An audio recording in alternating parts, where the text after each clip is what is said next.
And we're back for another session of post-poll analysis. So I tend to do these videos every time, and this time it's no different. I went back to look at my poll results and I documented whether I got a black or white code card from each pack. And while I was watching, I noticed how absolutely low energy I was. Well, at one, I was tired, and two, you don't come to this channel to watch me pull cards anyway.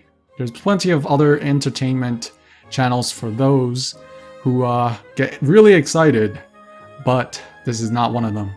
Here you can find expert mathematical breakdowns, analysis, and that's what you're here for. So let's take a look at the data, shall we? So as you can see, the white and black code cards are actually pretty well distributed across all of the weights. And once we break it down, sort it by top to bottom, we see that, again, the light packs versus heavy packs, there is no difference in terms of the black and white bordered code cards because the weight differential between white versus black is minuscule. The number is 0.12, which, again, I've mentioned time and time again, the code card differential is the lead determinant on why this is weighable or not. So even when we sort by the booster weights themselves, again, it looks like the heaviest pack will contain the trainer galleries, but everything in between is totally random because, again, code card differential substitutes the weight difference between a hit versus non-hit.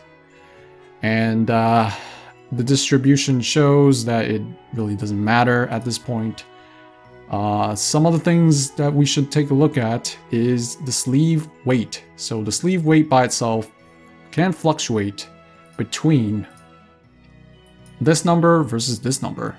And again, because there's so much variance, you know, depending on the glue, how much cardboard that was used, you know, this is really a big fluctuation in terms of numbers. So it's really hard for you to weigh the combined sleeve blister by itself. So that's part of the reason why this is also unreliable. But let's now take a look at what happens when you back plug the numbers into the original model.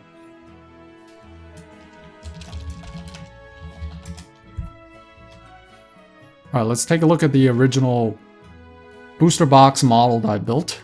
So remember, on our first video when we opened Brilliant Stars, the white versus black code card numbers look like this.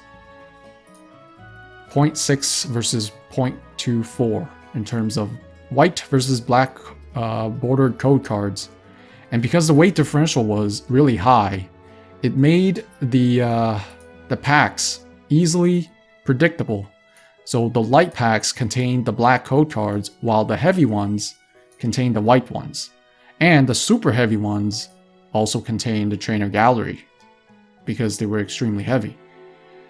And now, if we were to change these numbers to what we found in our sleeved blister numbers, so as you can see, once you fill these numbers in, these are for the sleeved blisters.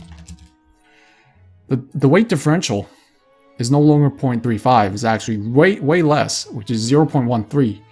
And because that number is used to substitute the weight differential between a hollow versus non-hollow. You see that?